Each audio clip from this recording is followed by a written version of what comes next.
नमस्कार। हमारा आज का टॉपिक है intestinal obstruction.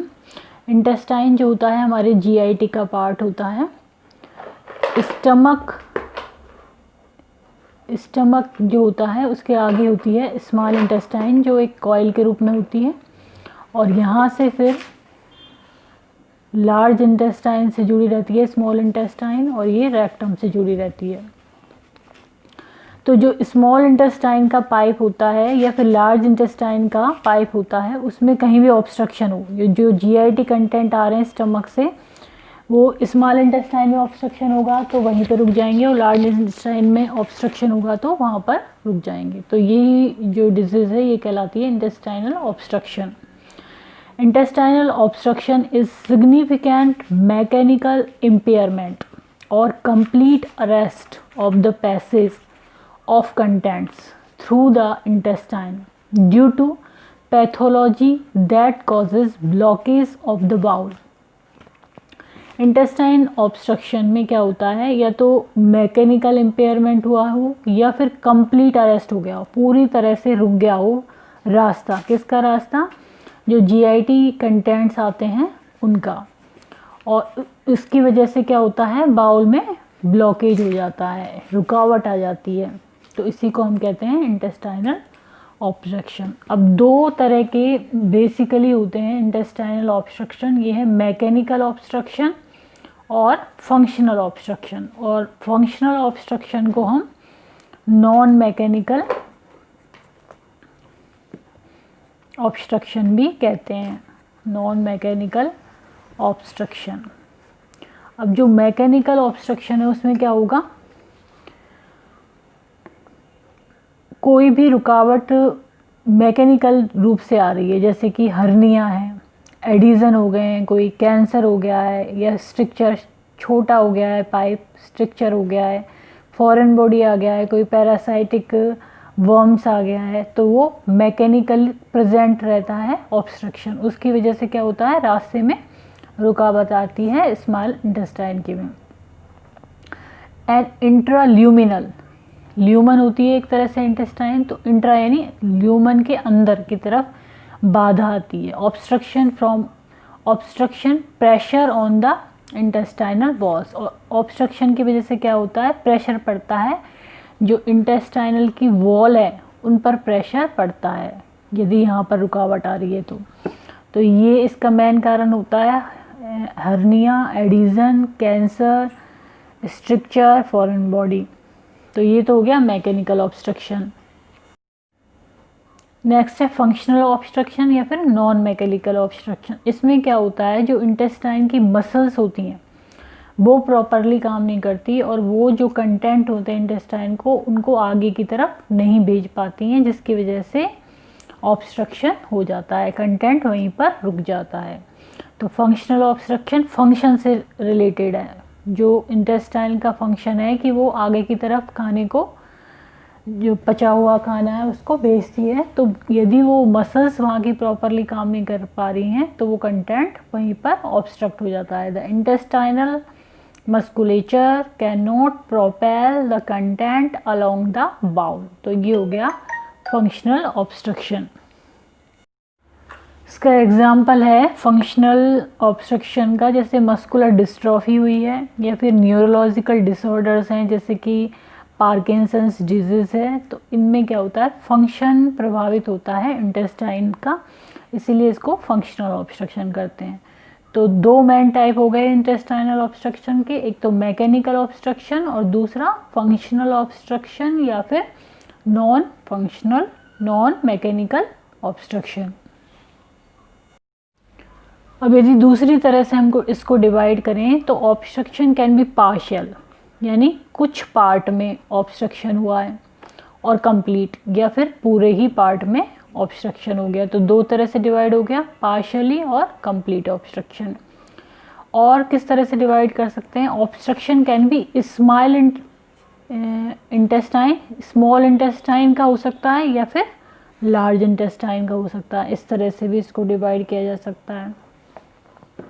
Most bowel obstruction occur in the small intestine.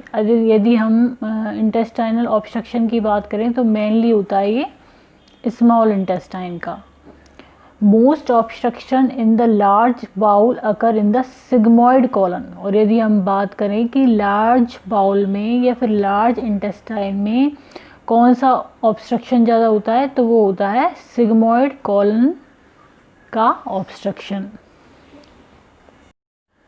Next होता है sign and symptoms. Sign and symptoms कैसे होंगे, जब प्रॉपरली कंटेंट जीआईटी के पास नहीं होंगे तो वहाँ पर क्या होगा, एक तरह से डिस्टेंशन हो जाएगी, वहाँ पर एक तरह से ब्लॉटिंग होगी, पेन होगा। तो इसी से संबंधित ही इसके साइन एंड सिम्टम्स होंगे। Severe bloating, abdominal pain, decrease appetite. जब कंटेंट इंटेस्टाइन के अंदर ही है तो एपेटाइट भी कम हो जाएगी, भूख भी कम हो जाएगी। नोजिया फील होगा, वॉमिटिंग होगी, इनेबिलिटी टू पास गैस और स्टूल, गैस और स्टूल पास नहीं कर पाएगा व्यक्ति, और डिहाइड्रेशन हो जाएगा उस पर्टिकुलर पर्सन को। तो ये हो गए sign and symptoms of intestinal obstruction. Dehydration क्यों हो जाएगा, क्योंकि वॉमिटिंग होगी, वॉमिटिंग से फ्लूइड लॉस होगा और उसको डिहाइड्रेशन हो जाएगा। तो ये इसके साइन एंड सिम्टम्स हैं। नेक्स्ट है पैथोफिजियोलॉजी ऑफ इंटेस्टाइनल ऑब्स्ट्रक्शन। तो इसमें है इंट्राल्यूमिनल फैक्टर हम पढ़ चुके हैं, मैकेनिकल ऑब्स्ट्रक्शन होता है जैसे कि ट्यूमर, एडिजन, हर्निया, इस तरह से। एक्स्ट्राल्यूमिनल फैक्टर में क्या होता है, पैरालाइटिक इलियस हो जाती है ड्यू टू एब्डोमिनल सर्जरी हुई है उसकी वजह से, हाइपोकैलेमिया की वजह से, या फिर न्यूरोमस्कुलर डिजीज से। अब इससे क्या होगा, ऑब्स्ट्रक्शन होगा। और यहाँ पर मैकेनिकल ऑब्स्ट्रक्शन से क्या होगा, स्ट्रैंगुलेशन होगा एंड इंजरी होगी बाउल को, मतलब वहाँ पर ब्लड सर्कुलेशन जो होगा वो भी प्रभावित हो जाएगा, प्रॉपरली ब्लड सर्कुलेशन नहीं होगा। इधर ऑब्स्ट्रक्शन से और स्ट्रैंगुलेशन से क्या होगा, गैस एंड फ्लूइड कलेक्शन हो जाएगा, क्योंकि न तो गैस पास हो रही है, नहीं फ्लूइड पास हो रहा है, नहीं स्टूल पास हो रहा है, तो गैस एंड फ्लूइड कलेक्शन हो गया। और इन दोनों की वजह से क्या होगा, स्ट्रैंगुलेशन और गैस एंड फ्लूइड कलेक्शन की वजह से नेक्रोसिस हो जाएगा और बाउल म्यूकोसा, वहाँ पर नेक्रोसिस डेवलप हो जाएगा क्योंकि ब्लड सप्लाई भी नहीं हो रही है। देन क्या होगा, एनएरोबिक बैक्टीरियल ग्रोथ होगी, वहाँ पर बैक्टीरियल ग्रोथ हो जाएगी एनएरोबिक, जिसके के लिए एयर की कोई आवश्यकता नहीं होती। And seepage of intestinal content, seepage होने लग जाएगा। और इनसे फिर नेक्स्ट क्या होंगे, सिम्टम्स अराइज होंगे जैसे कि एब्डोमिनल पेन, फीवर, क्योंकि बैक्टीरियल ग्रोथ डेवलप हो रही है, और एब्डोमिनल डिस्टेंशन एंड रिजिडिटी होगी क्योंकि कलेक्शन हो रहा है, और इसके अलावा एब्सेंस ऑफ बाउल साउंड। तो ये होंगे सिम्टम्स, इसकी वजह से अराइज हो जाएंगे।